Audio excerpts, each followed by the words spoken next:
Hello.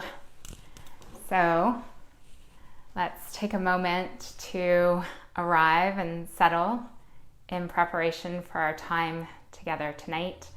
So please take a good seat. Close your eyes.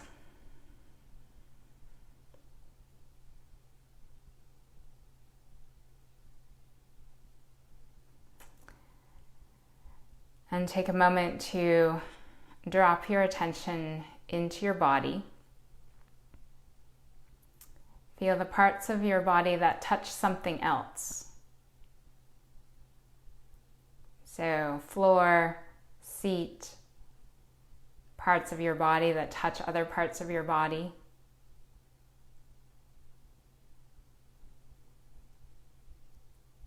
And let all of those parts become a little heavier.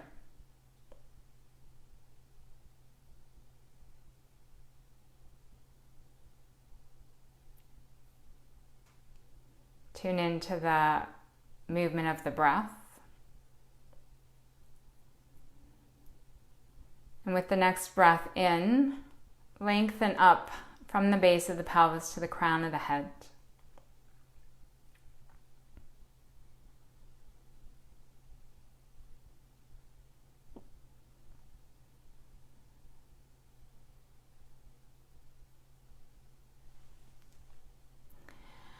And then join your hands together at your heart. And as you join your hands at your heart, use the hand gesture or mudra to center your attention in the space of the heart. And become aware of that center. And when we gather together for the purpose of practice, of study and contemplation and inquiry, the recognition is that we listen from the ears of the heart. We speak with the voice of the heart. And so to tap us into the wisdom within that the teachings point us toward, we'll initiate the space for the practice with one Om. Take a full breath in.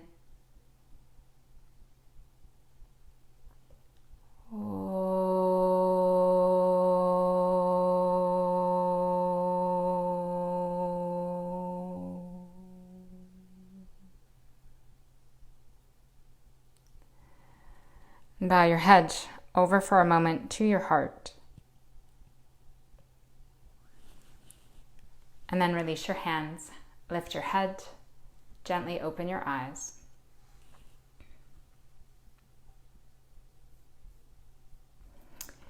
Tonight, we look at part 2 of Shiva's dance. And just before we start that, I want to mention that tonight is in the lunar calendar that I follow.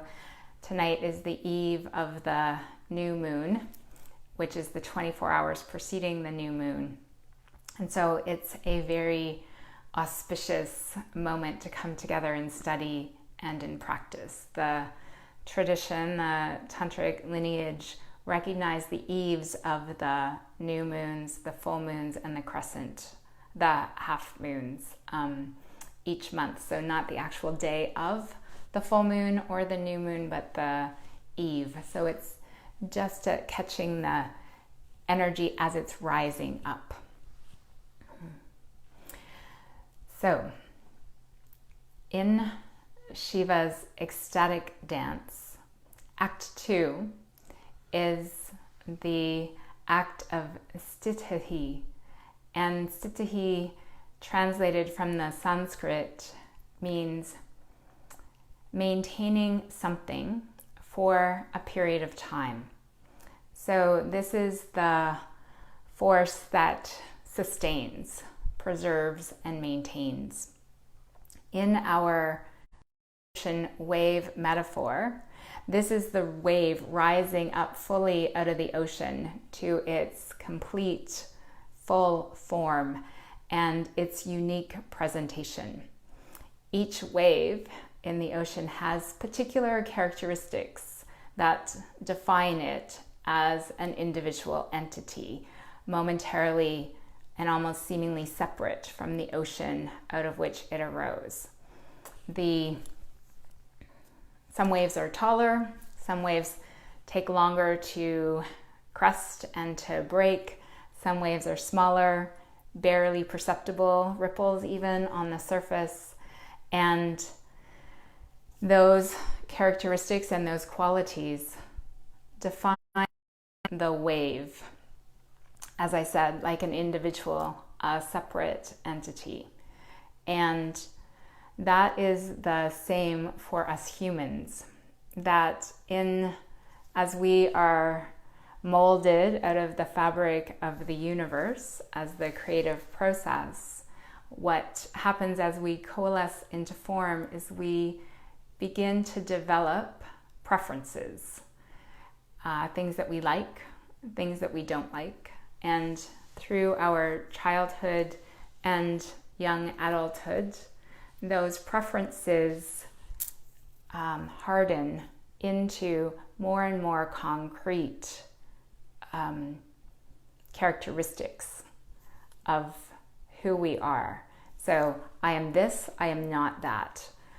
I am this additional thing, but I am not this. I like this, I don't like this. I'm good at this, I'm not good at this. And through that process, we form an identity. And that's an identity that is collected. So when groups share similar characteristics, that defines races of people, it defines family groups, and then also particular preferences create groups of friends, and then our own very unique set of preferences separate us as individuals from the mass of humanity around us.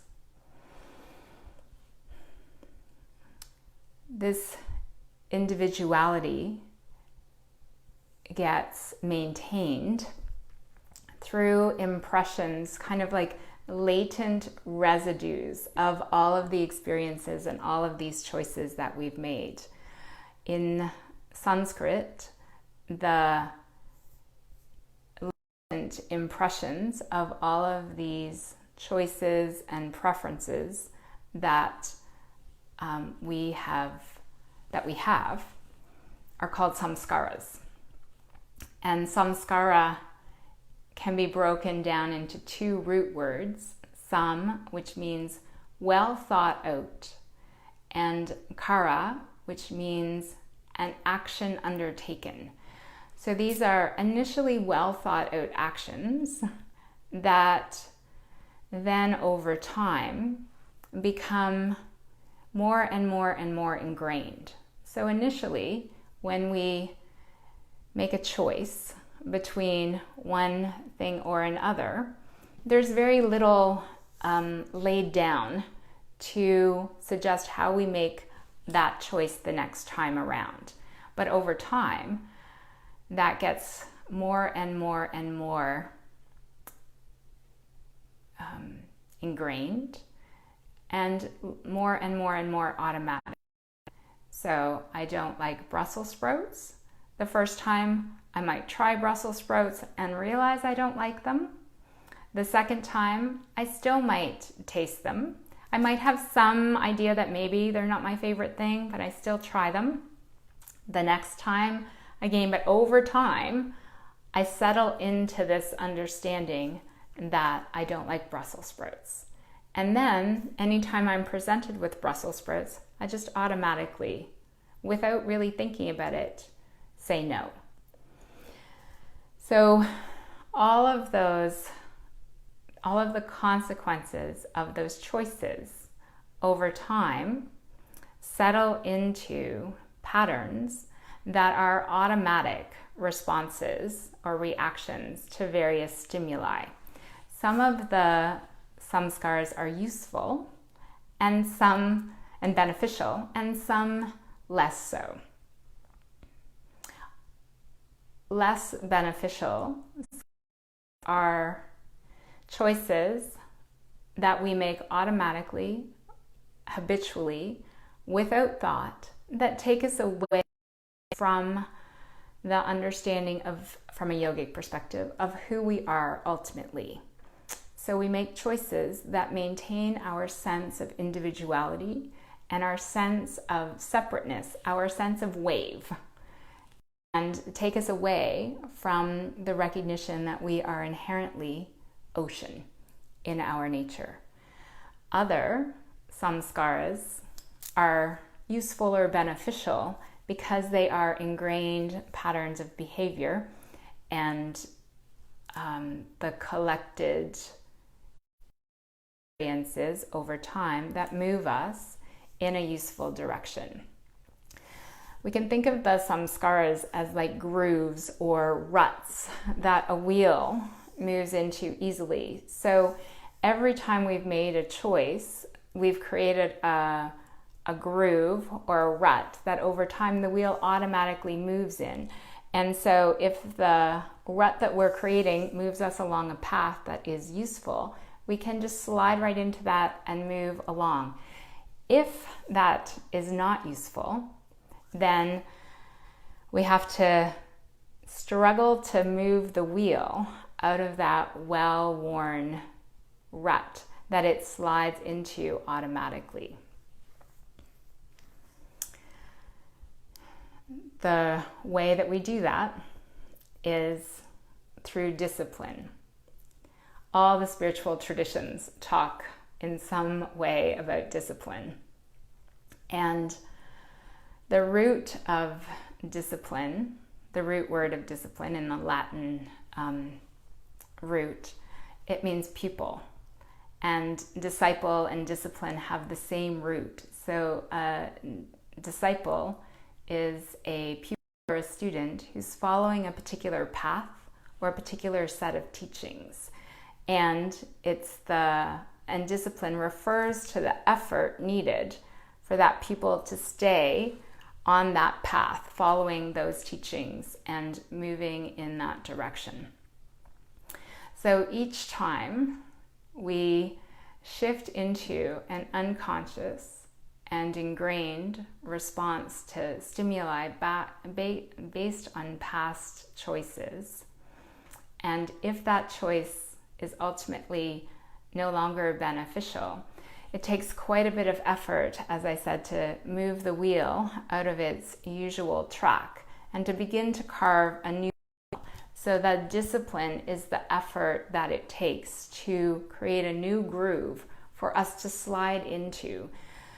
And over time, that new groove, with repeated effort and a certain amount of time, then we can maintain or create a groove that is easily maintained, and the wheel slides with greater ease along that path that has the ultimate benefit of, in the context of this, that has the ultimate benefit of moving us back toward that which we are at our essence, in our heart.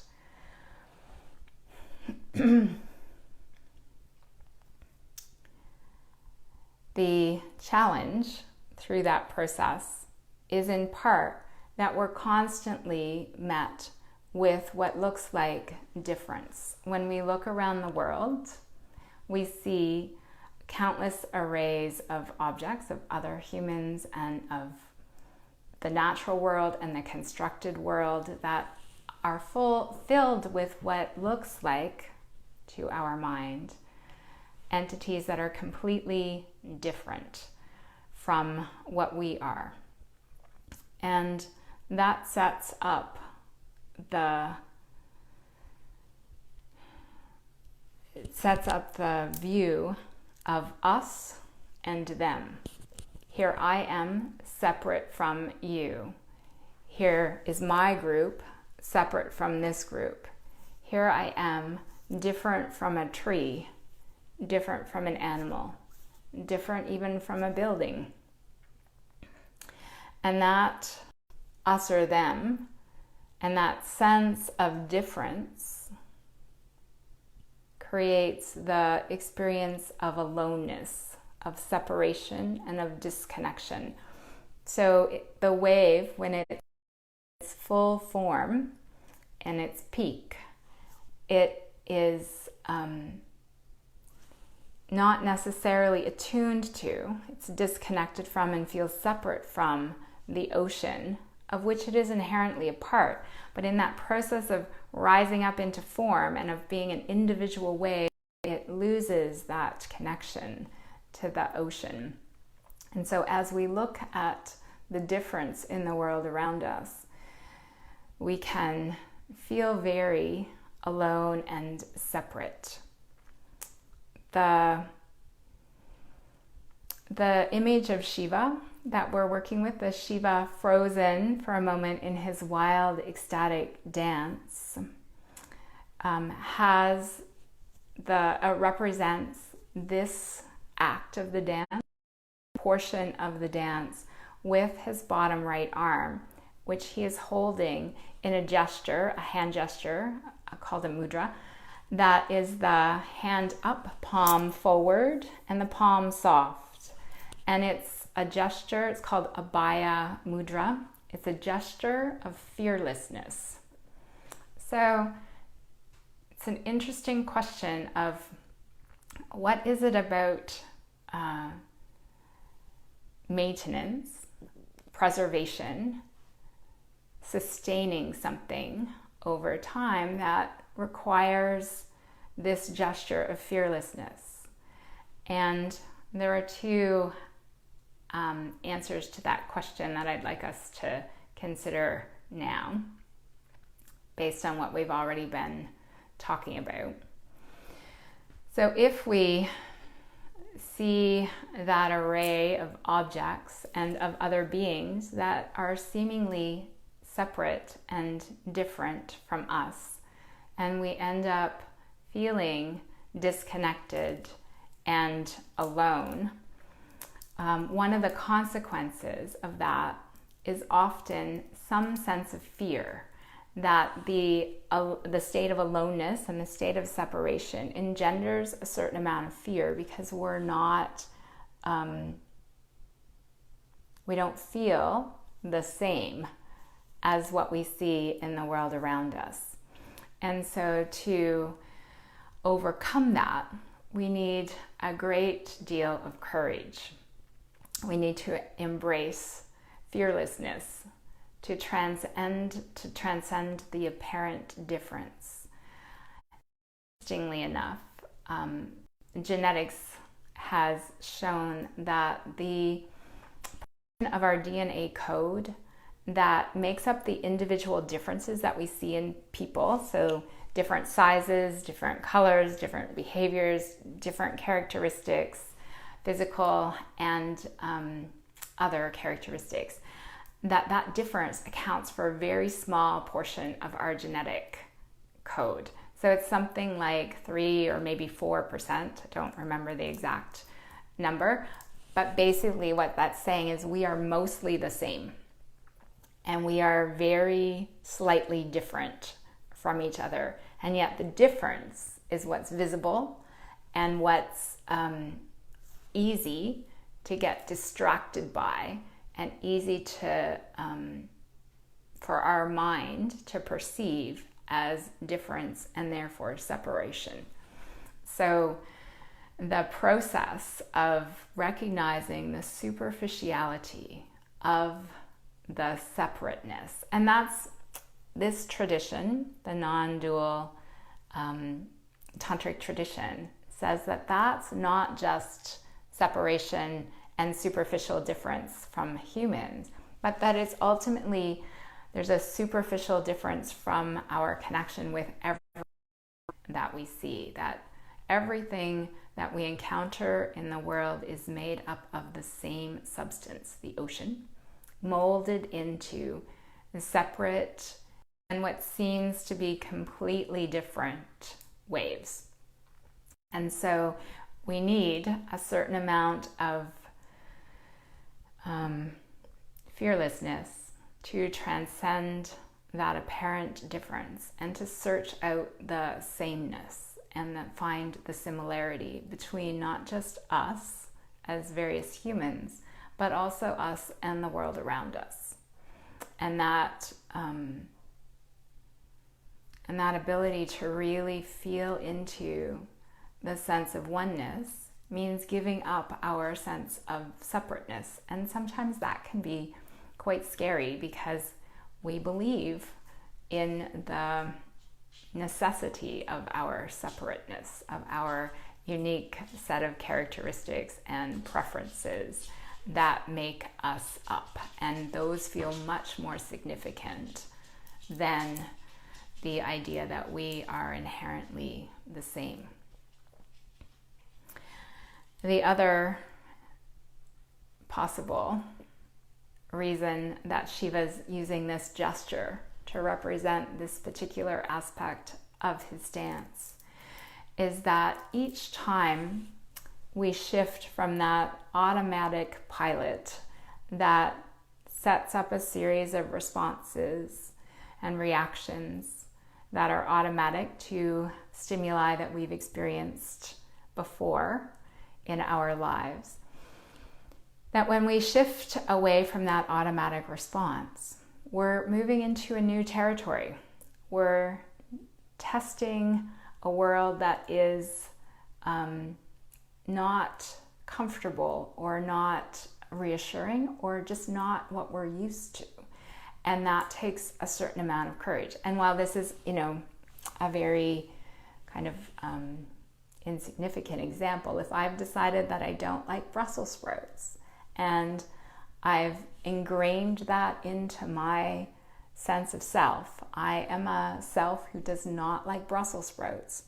When I'm presented with the need or the opportunity to eat Brussels sprouts, it takes a fair amount of effort to take that first bite. It takes a fair amount of courage to bite into the Brussels sprout and to see if I still dislike it, to experience the taste of that is unpleasant, and to release from the automatic response that keeps me comfortable in my experience of life. The invitation, however, when we embrace the courage needed to feel into our sameness and to challenge our automatic and unconscious responses to stimuli, to experiences, to tastes of life that we have decided we don't prefer, the invitation that is created through that is the invitation to return to the understanding of our ocean nature and celebrate our individuality, so that if we're successful, or as we become successful in this process, we get to experience the joy of our own unique set of characteristics that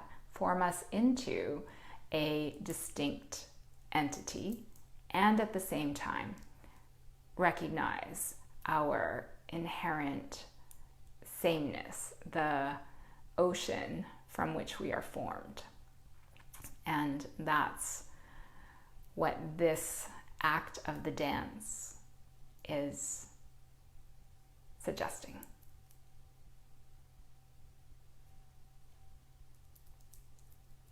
Comments, thoughts, questions?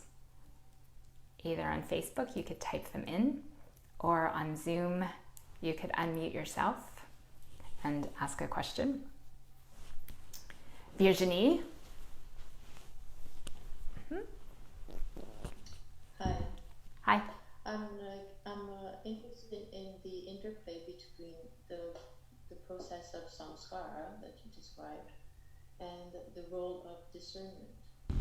Where does discernment come from, and how do we develop it so that we make other choices or not automatic choices? Mm-hmm. Yeah. So Virginie is asking about the role of discernment in with samskaras, and ultimately how do we develop our discernment. So discernment is really key. It goes hand in hand with the discipline. And the discernment is really, in some ways, it's about being awake and alert to our responses, conscious of our choices, and the capacity to make the decision about which choice we're going to engage with and follow that through and pay attention to the response. So, does the consequence of my action move me toward my center, or does it take me away from my center? And that is something that we have to answer individually through the process of experimentation, of playing with the choices and then of seeing where those choices lead us. And then using the necessary discipline to continue to make the choice that is beneficial for us. So, really the challenge with the samskaras, whether they're positive or negative, is that they're automatic, and positive or negative meaning beneficial or not beneficial. And that process of moving them from automatic into something that's conscious is, really, I think, the key, perhaps, to everything. And it requires often, from my experience, slowing down and really paying attention to what's happening and to the consequences of the experience. So I think that if we're paying attention and making those thoughtful decisions that are not just automatic, even if they're not as beneficial as they could be, they are also not as detrimental. So, for example, I seem to use food a lot as my examples around this. But if I'm feeling sad or lonely, let's say, or angry, or some uncomfortable emotion, joyful, and some intense, uncomfortable emotion, like it doesn't have to be even one that is uncomfortable in a way that, we often think, like joy could be as uncomfortable, happiness can be as uncomfortable, it can be as overwhelming as anger or sadness. So if I'm feeling that intensely and fully, and I eat a whole chocolate cake, paying no attention to it, and then after, I still feel, I feel full.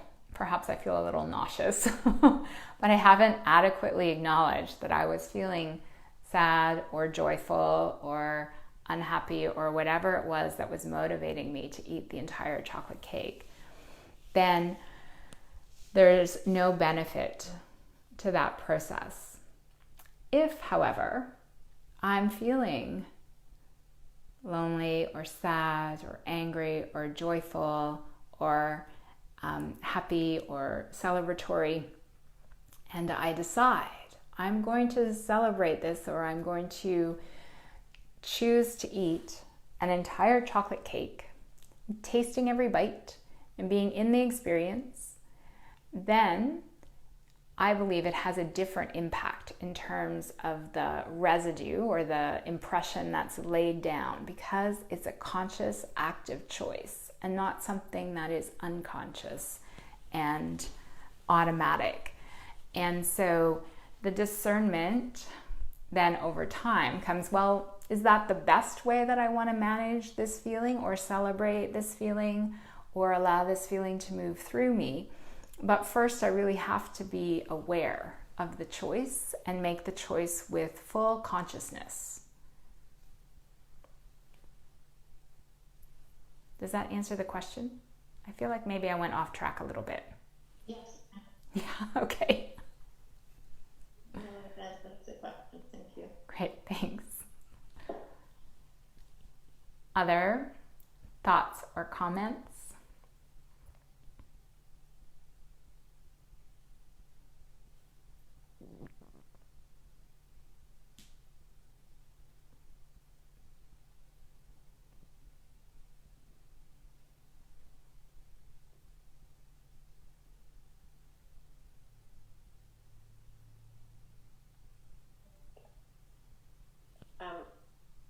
I was thinking about you were mentioning about the slowing down part in order to make that conscious action, and slowing down, becoming awake to the situation so that you can make the change. Like, you have to sort of become aware of the rut so that you can get yourself out of the rut. I find an important part, and probably this for me is what takes the courage, is being able to sit in the discomfort. Like, as you become aware of whatever, you have to be able to sit in the discomfort of what that is and feel that, because then that's also going to help you drive that energy, like make those dance moves that are going to get you out of that rut and moving in another direction, which and to me that's where the courage comes in, is that because you have to be with the discomfort, because then it's so easy to get into the discomfort and then just slide back into the rut. Right, exactly. Because then even after, if you make the new moves, and even that is uncomfortable, and so you're sort of it's surrounded by, like, sitting in a whole lot of discomfort. Yes. And taking effort and then. Yes. I'm just going to paraphrase that, Kathy, for the Facebook recording. So Kathy's saying that process of slowing down to really feel what we're experiencing is uncomfortable and necessary. And it's necessary to slow down so that we can make the conscious decision of which direction we want to move. And that takes a lot of courage. So that process of slowing down and being in the discomfort of the slowing down requires courage. And then also it requires courage to test out the new behavior, to start to make the new track for the wheel to move in. Because otherwise, if we get too stuck in the discomfort, we just slide back into the more comfortable and ingrained pattern of behavior. So the courage is really in being with the discomfort, both of the discomfort of slowing down and feeling what we're feeling, and then the discomfort of creating new patterns of response to the situation. Is that an accurate recap, Kathy?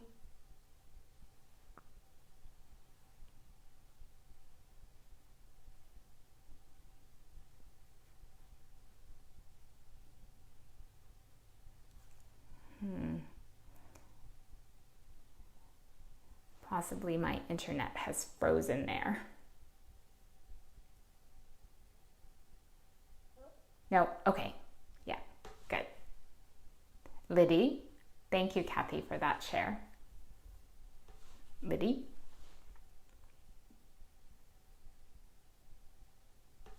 So I'm noticing in myself a lot more eating going on these days, and noticing that some of that is driven by fear. And but when you're and I think probably a lot of people are experiencing that as well. But there's this whole issue of time. You know, okay, so you eat the chocolate cake and then you feel like bloated and horrible or whatever, and guilty and all of the things that go with that. And then, you know, a month or so goes by and then another experience. The change has to happen. It's obviously self-evident, but the change has to happen in the moment. It can't be, okay, well, I won't, I don't think I won't do that again. That Right. doesn't really work. in my experience. I'm not going to eat chocolate. Whatever. I'm not going to overeat or drink or whatever the thing is. It has to happen. The awareness has to happen in the moment. And I guess that's where the slowing down part becomes important. I mean, I guess I'm just sort of paraphrasing what you already had said. This is an issue for a lot of people, and myself included, is how to change patterns. We know that the pattern isn't good for us. We've done it enough. We've had the experience of not feeling good or whatever it is, the not so great result of our action. But what is it that can help us to really change that in the moment? So Liddy's, yeah, sorry. No, I think that I'm really thinking of addiction, I mean, we all have our little addictions, and then there's bigger addictions and so on, but how does one change those addictive or habitual, if you prefer, patterns? No, absolutely they can be addictions. Absolutely. So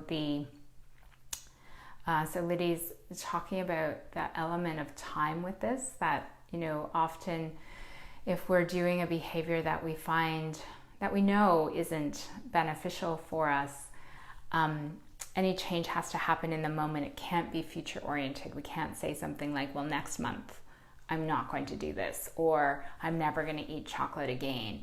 And so she's recognizing the element of the present moment in the change process. And then also recognizing that, a lot of these comforting behaviors are driven by fear, and that we slide into these less than beneficial patterns because we're really uncomfortable with the fear that's underlying the behaviors. And then she's also recognizing the addictive quality of these comforts and wondering, really, how do we change the patterns of behavior when we know that they're not useful and when they have that addictive quality, which is really the process of, being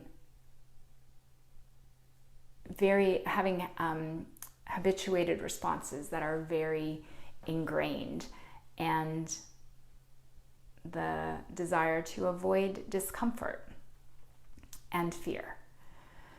And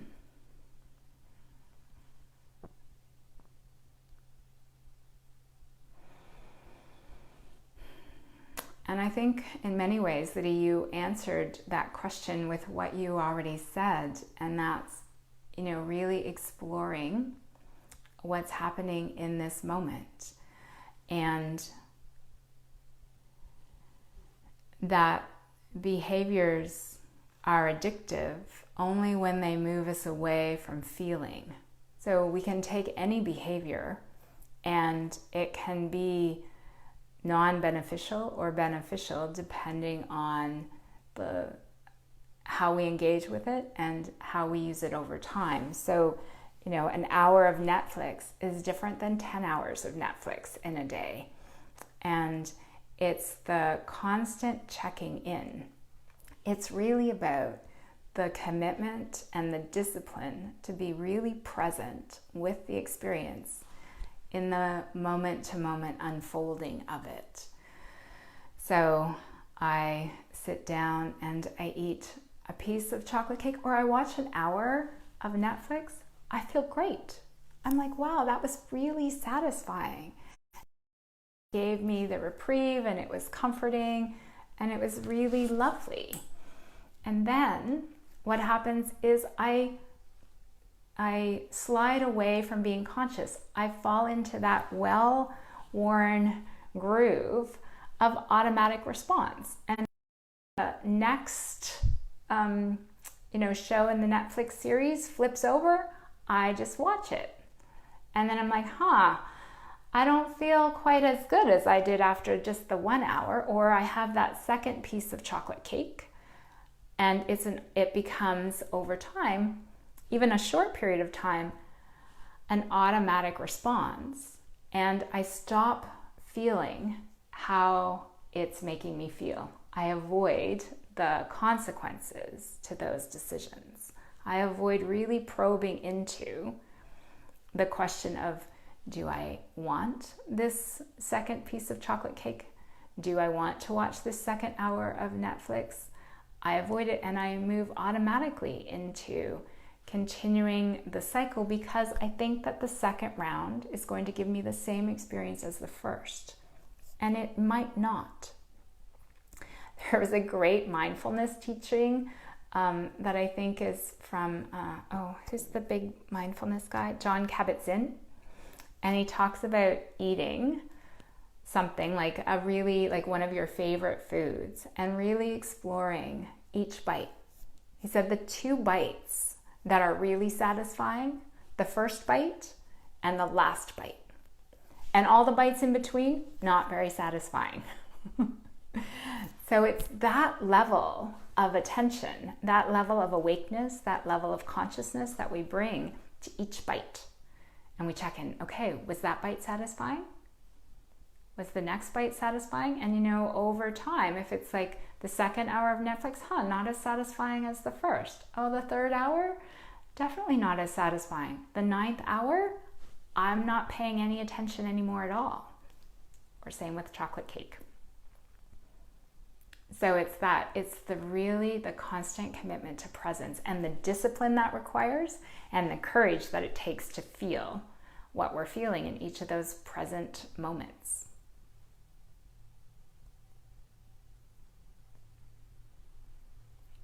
Thoughts about that?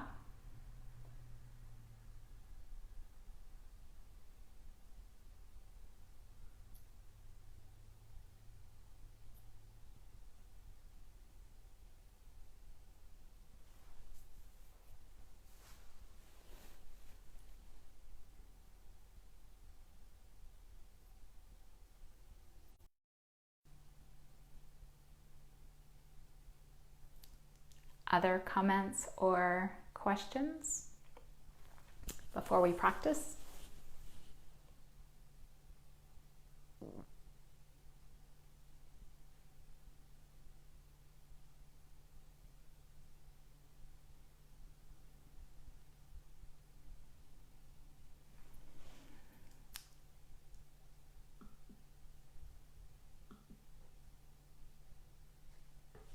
Okay, so we're going to sit.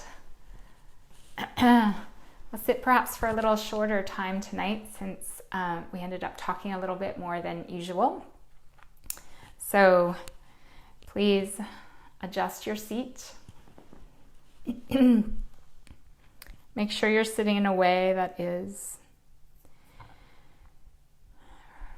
easy, comfortable, meaning it's not too much effort to sit relatively straight. You don't have to be rigid about the posture in any way. If you're sitting in a chair, make sure that the soles of the feet are on the ground. And if you're sitting in some other position, make sure your legs are well supported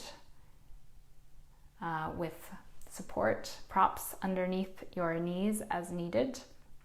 With your hands, lightly turn your thighs in. Put your aside if you're wearing glasses.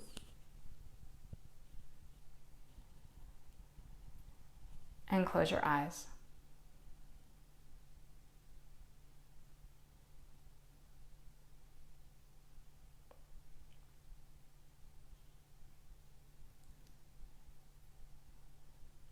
So feel into, just for a moment, the effort that it takes to hold the torso upright. So there's a certain amount of muscular and energetic effort needed to keep the shoulders over the hips, the ears over the shoulders, and the torso from sliding into a more slumped position. And depending on your body and depending on this particular moment, that effort might feel significant or it might feel minimal. But just be aware of it.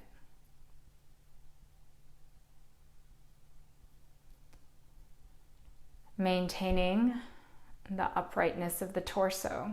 Completely relax the belly.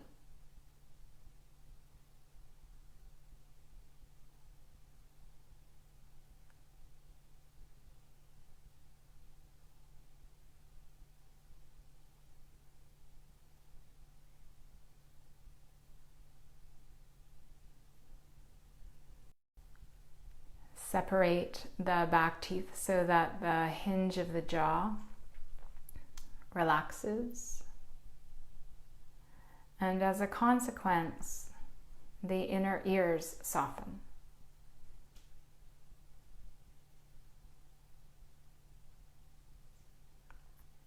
With the eyes closed, soften the eyes so that there's a sense that if you opened your eyes, your gaze would be softly focused.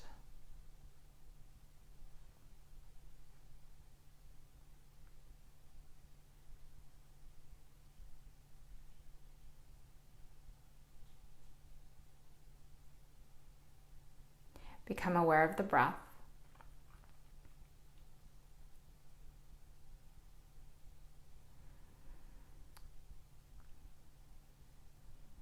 And if this makes sense to you, feel into the crown of the head. Soften and have a sense of opening the crown of the head.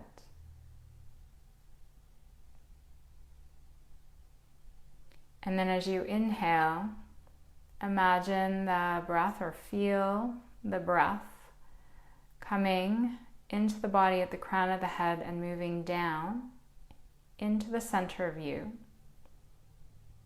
And the exhale rising from the center up through the central column of the torso and out the crown of the head.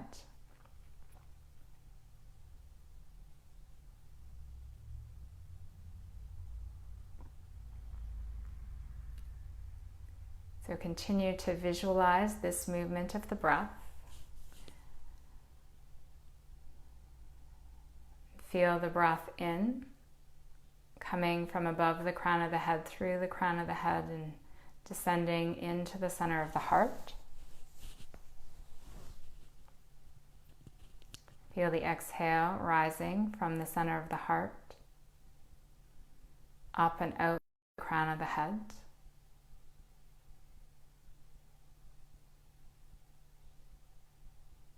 And immerse yourself as much as possible in this movement of the breath.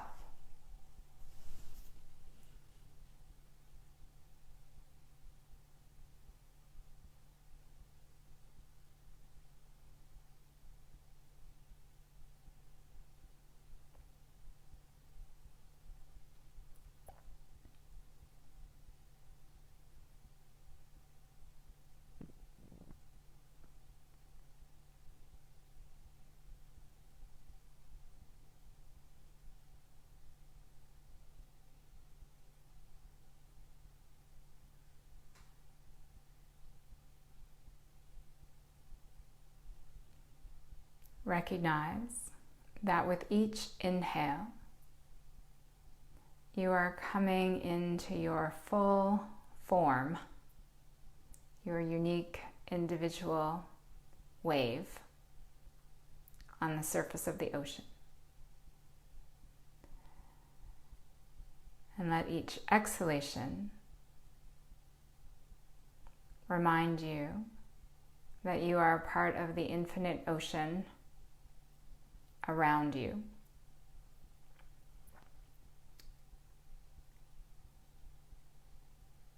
Inhale into form. Exhale back into the ocean.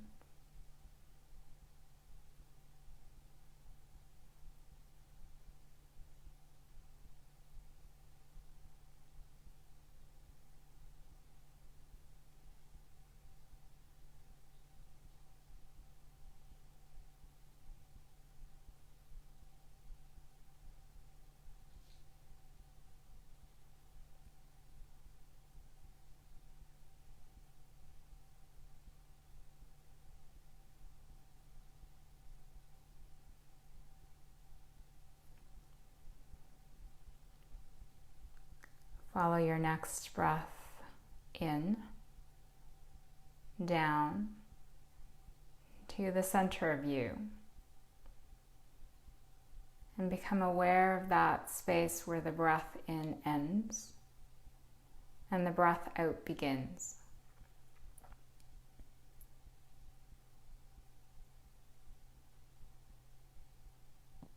Hold your attention there.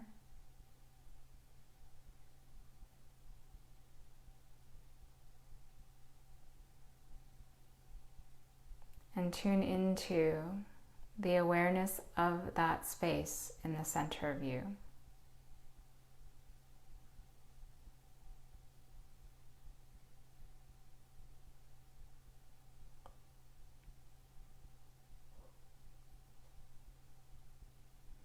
So that now, even as breath in descends and breath out rises,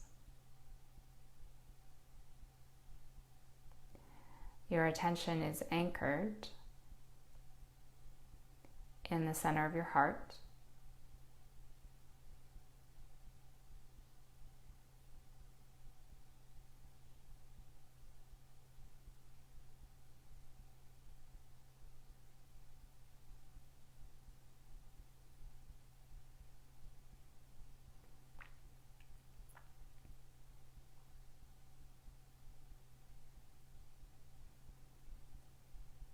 And recognize that the center of your heart is the ocean.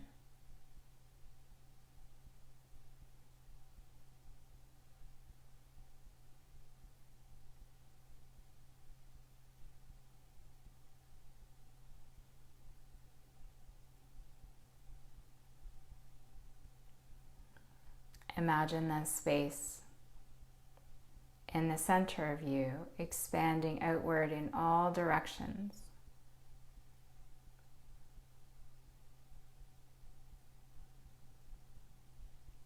Until you are fully surrounded by the space of your heart.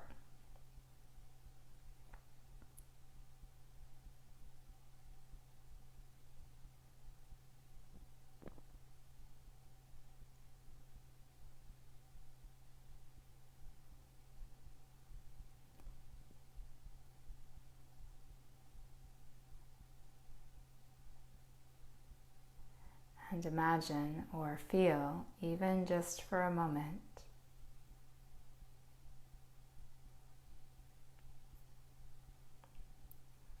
that your form is a wave in the ocean of space that holds you and all that is around you, infinitely stretching out in all directions.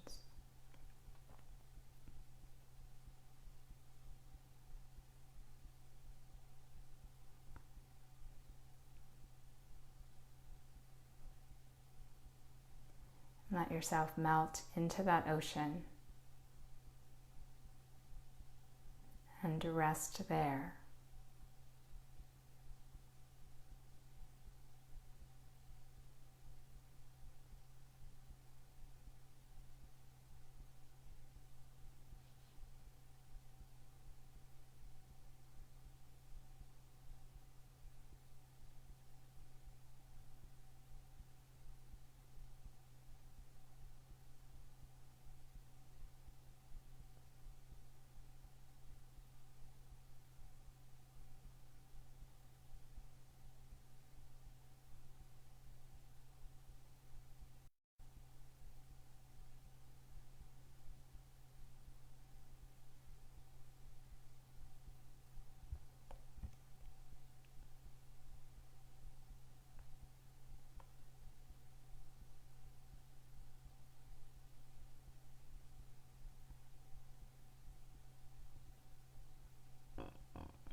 very gently deepen your breath.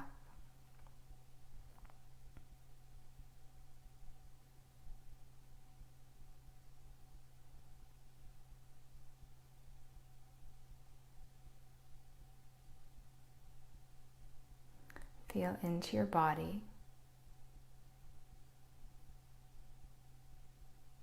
without needing to separate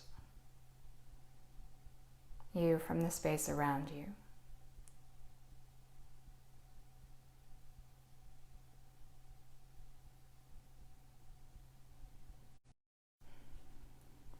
And then with your next exhalation, join your hands together at your heart.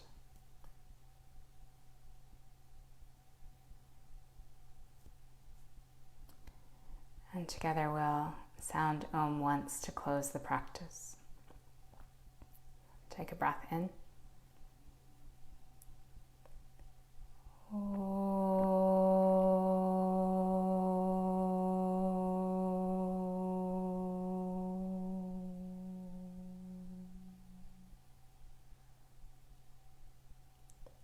And gently bow your head to your heart.